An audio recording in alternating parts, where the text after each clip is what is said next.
Hello dear students, once again आप सभी का वेलकम। इस क्लास में हम क्लास 12 का केमिस्ट्री पढ़ रहे हैं और उसमें इलेक्ट्रोकेमिस्ट्री का चैप्टर पढ़ रहे थे। पिछली क्लास में हमने मोलर कंडक्टिविटी और इक्विवेलेंट कंडक्टिविटी तक का पढ़ लिया था और आज की क्लास में हम उसी के आगे कंटिन्यू करने वाले हैं। तो देखिए, उसी के आगे जो नेक्स्ट टॉपिक है, जो हमने मोलर कंडक्टिविटी और इक्विवेलेंट कंडक्टिविटी पढ़ा था, अभी हम पढ़ेंगे relation between molar conductivity and equivalent conductivity. तो अब आप नेक्स्ट टॉपिक लिख लीजिए, यही हमारा टॉपिक होगा, relation between molar conductivity and equivalent conductivity. अब इन दोनों के बीच जो रिलेशन है वो हमें स्टैब्लिश करना है। तो इसको स्टैब्लिश करने के लिए पहले जो मोलर कंडक्टिविटी और इक्विवेलेंट कंडक्टिविटी है, इसका हम पहले एक बार फॉर्मूला लिखेंगे, जो कि मैं पिछली क्लास में बता चुका हूं हालांकि आपको। तो देखिए, मोलर कंडक्टिविटी को हम इस तरह डेल्टा एम से रिप्रेजेंट करते हैं and it is equal to k into 1000 divided by m। ये मोलर कंडक्टिविटी का फॉर्मूला है। वैसे ही equivalent conductivity, lambda equivalent, it is equal to k into 1000 divided by n। तो ये हम जो है ये ऑलरेडी पढ़ चुके हैं। अब हमें इन दोनों के बीच रिलेशन एस्टेब्लिश करना है। तो हम क्या करें, इन दोनों को डिवाइड कर दें। ये दोनों इक्वेशन को हम डिवाइड अगर करते हैं तो ये क्या होता है, lambda m upon lambda equivalent is equal to, देखिए ये दोनों को आप डिवाइड करेंगे तो k से k कट जाएगा, 1000 से 1000 कट जाएगा, तो यहाँ ऊपर बचेगा 1/m, नीचे बचेगा 1/n, तो n ऊपर चले जाएगा, m नीचे आ जाएगा सिंपली, यानी n ऊपर गया, m नीचे आ गया। n यहाँ पे क्या है, नॉर्मेलिटी है, और m यहाँ पे मोलैरिटी है। ठीक है, अब हमको नॉर्मेलिटी और मोलैरिटी इसका फॉर्मूला पता है, तो हम ऐसे लिखेंगे delta M upon delta equality, lambda M upon lambda equality. देखिए, नॉर्मेलिटी का जो फॉर्मूला होता है, number of gram equivalent divided by volume in litre, volume of solution in litre. तो ये है नॉर्मेलिटी का फॉर्मूला है number of gram equivalent divided by volume in litre. ठीक है, वॉल्यूम ऑफ सॉल्यूशन है, वॉल्यूम इन लीटर मैंने लिख दिया है। वैसे ही मोलैरिटी का फॉर्मूला क्या है, number of moles divided by volume of solution in litres, ये मोलैरिटी का फॉर्मूला है। तो अब देखिए, ये जो वॉल्यूम इन लीटर है, ये दोनों डिनोमिनेटर में कैंसिल हो जाएगा, तो फाइनली क्या बचेगा, तो यहां हम लिख लेते हैं delta M upon delta equivalent will be equal to, ऊपर बचा नंबर ऑफ ग्राम इक्विवेलेंट और नीचे क्या बच गया, सिंपली मोलार मास। ठीक है, नंबर ऑफ मोल, तो हम यहां लिखेंगे number of gram equivalent divided by number of moles, इस तरीके से। ठीक है, अब देखिए, अब नंबर ऑफ ग्राम इक्विवेलेंट और नंबर ऑफ मोल, इनका भी आपको फॉर्मूला ऑलरेडी पता है। ठीक है, तो नंबर ऑफ ग्राम इक्विवेलेंट का फॉर्मूला होता है गिवन मास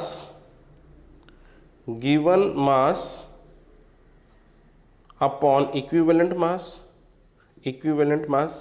ठीक है, नॉर्मेलिटी जब मैंने पढ़ाया था सॉल्यूशन वाले चैप्टर में, तब ये मैंने डिटेल में डिस्कस किया था। यदि आपको डिटेल में देखना है इसको, तो आप वो सॉल्यूशन वाले चैप्टर में नॉर्मेलिटी वाला जो लेक्चर है वो आप देख लेना। ठीक है, फिर नंबर ऑफ मोल का फॉर्मूला है given mass upon molecular mass. ठीक है, मॉलिक्यूलर मास, इस तरीके से हमें पता है number of mole given mass upon molecular mass, जिसका भी आप निकालना चाह रहे हैं, given mass of a substance divided by molecular mass. अब देखिए, जो given mass and given mass of the substance, ये कॉमन है, ये कट जाएगा, तो अब क्या मिलेगा आपको, ये मॉलिक्यूलर मास न्यूमरेटर में चला जाएगा, इसको हम m से रिप्रेजेंट करते हैं।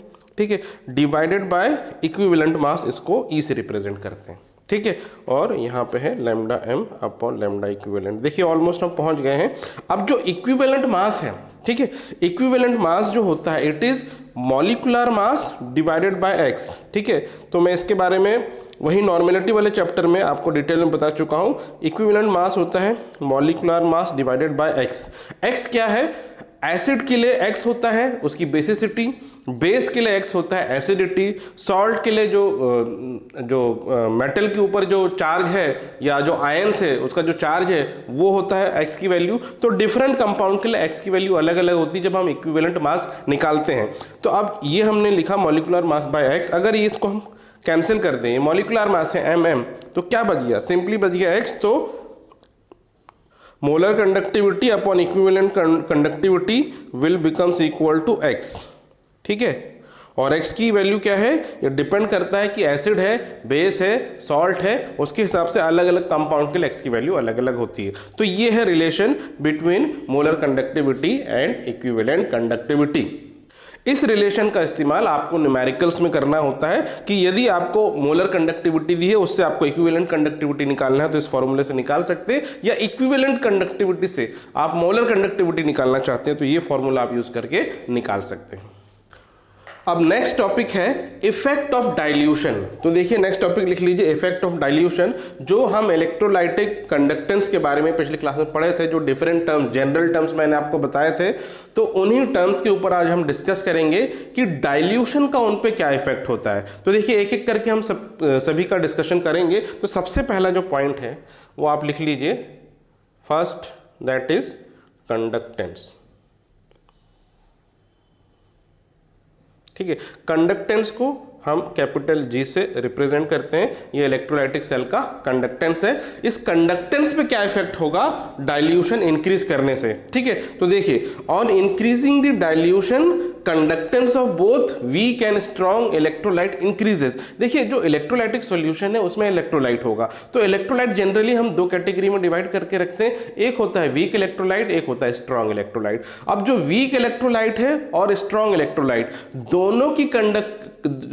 दोनों का जो कंडक्शन है वो बढ़ता है बाय इंक्रीजिंग द डाइल्यूशन। तो पहले हम ये समझें कि भाई डाइल्यूशन का मतलब क्या हुआ। देखिए डाइल्यूशन का मतलब क्या होता है, जैसे हमारे पास एक इलेक्ट्रोलाइटिक सेल है, इसमें इलेक्ट्रोलाइट है, अब इसमें एक इलेक्ट्रोवेलेंट कंपाउंड होगा, वो स्ट्रॉन्ग इलेक्ट्रोलाइट, वीक इलेक्ट्रोलाइट कुछ भी हो सकता है, और इसमें सॉल्वेंट होगा, यानी दो चीज होती है, इसमें एक सॉल्यूट होता है, एक सॉल्वेंट होता है। सॉल्यूट जनरली इलेक्ट्रोलाइट है, ठीक है।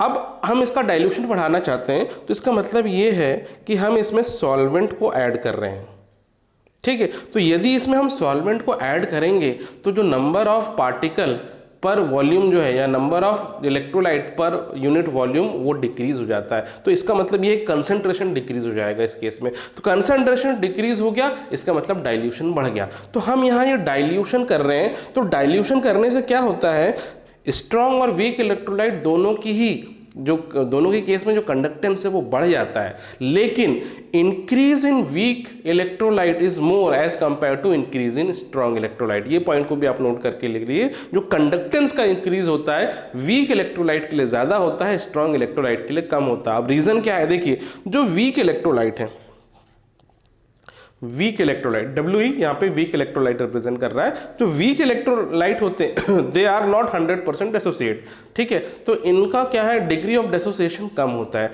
तो जैसे ही इसका डाइल्यूशन आप बढ़ाते हैं तो वीक इलेक्ट्रोलाइट के केस में डेसोसिएशन इंक्रीज हो जाता है, ठीक है। डेसोसिएशन इंक्रीजेस, अगर डेसोसिएशन इंक्रीज होगा तो उसका रिजल्ट क्या होगा, नंबर ऑफ आयन इंक्रीज होगा, तो नंबर ऑफ आयंस इंक्रीजेस।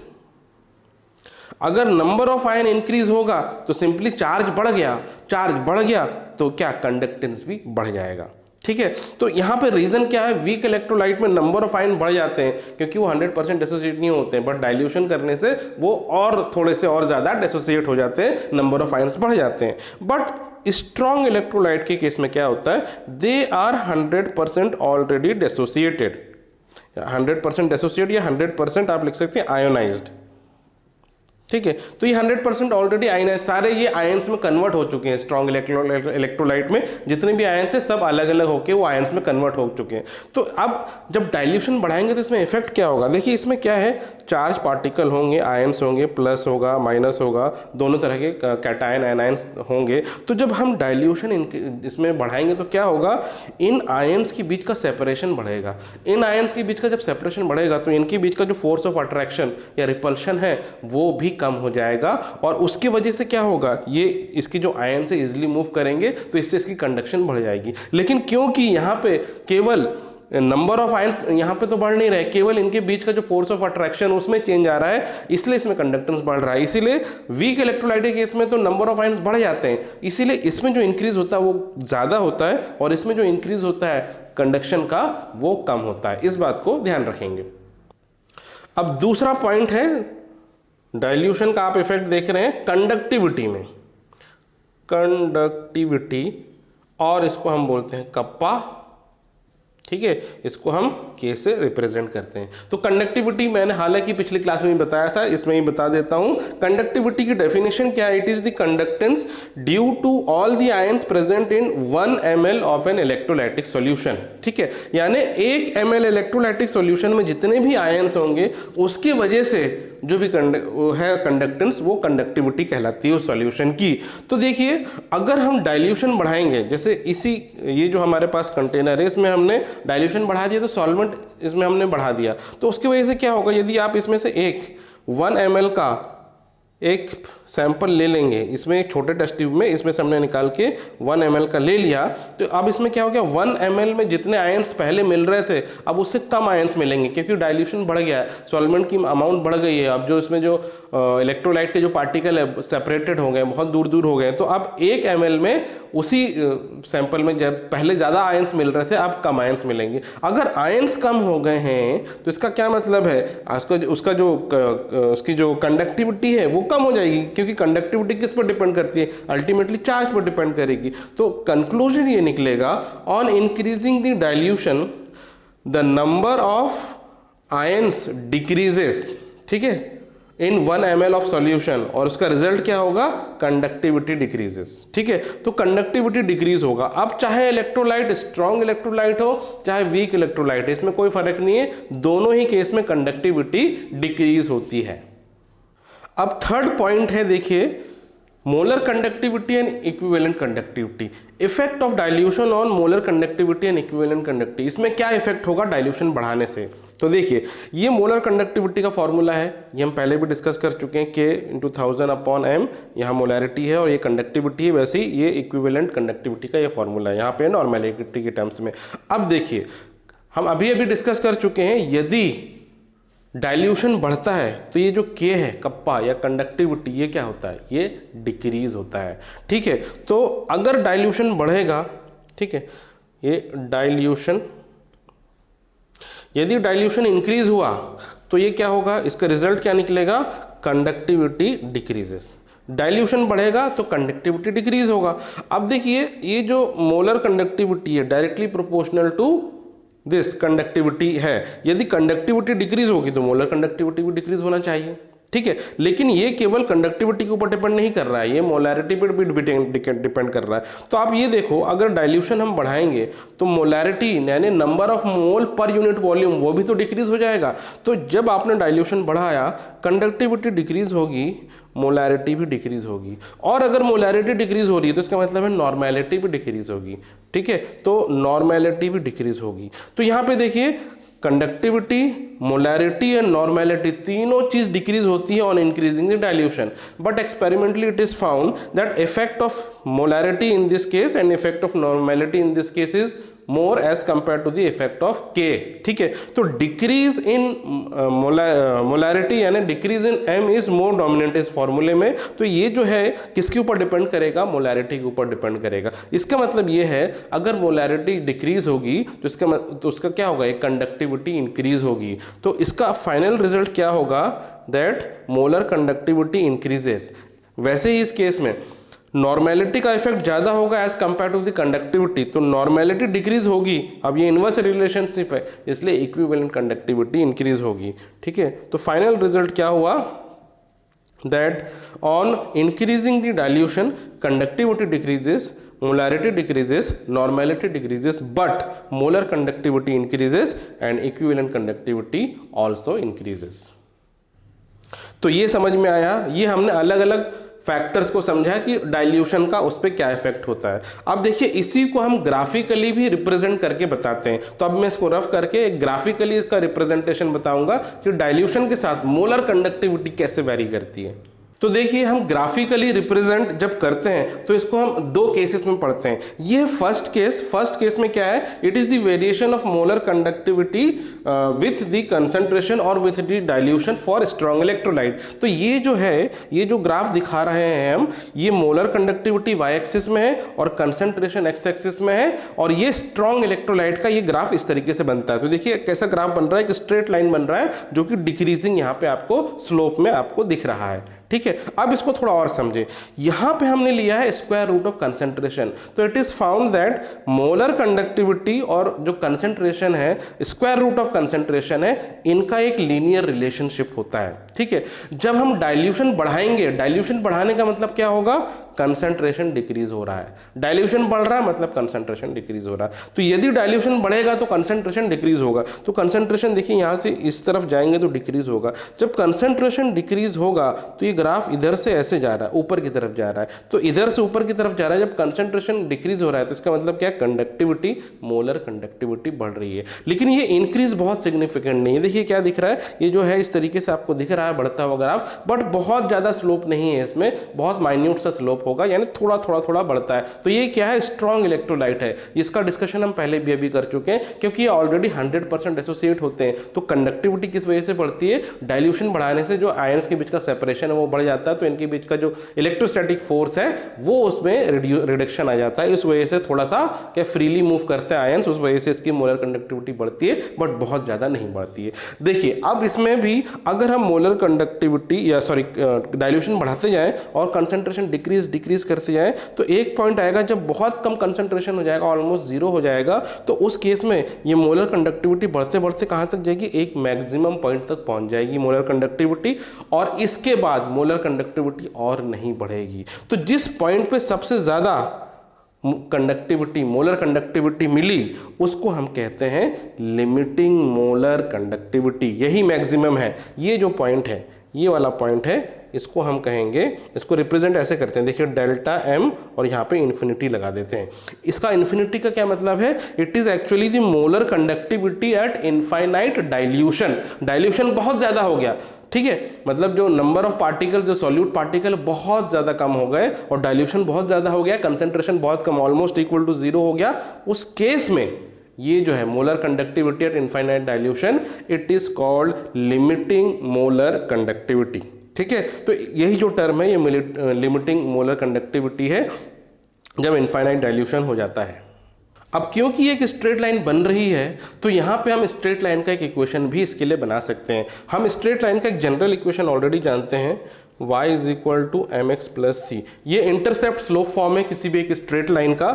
यहाँ x और y तो वेरिएबल है, m होता है स्लोप और c होता है y इंटरसेप्ट। तो यहाँ पे देखिए y एक्सिस में क्या है, मोलर कंडक्टिविटी, तो y की जगह आप डेल्टा m लिखेंगे, सॉरी हाँ लैम्डा m, फिर m है स्लोप, और देखिए ये स्लोप जब ऐसे हम जा रहे हैं तो ये डिक्रीज हो रहा है, तो एक्चुअली जब डिक्रीजिंग स्लोप होता है तो उसको हम नेगेटिव से रिप्रेजेंट करते हैं, तो यहाँ आ जाएगा नेगेटिव और स्लोप को यहाँ b से रिप्रेजेंट करते हैं। ठीक है, x क्या है, x है ये x एक्सिस, और इसकी जो वैल्यू यहाँ पे जो है ये कंसेंट्रेशन है, तो x की जगह आप लिखेंगे कंसेंट्रेशन यानी रूट सी, और c का मतलब क्या हो गया, c है y एक्सिस में इंटरसेप्ट। कहाँ पे इंटरसेप्ट हो रहा है ये लाइन, देखिए इधर, ये है लिमिटिंग मोलर कंडक्टिविटी, तो जो C है वो है एक्चुअली डेल्टा m और ये इन्फिनिटी।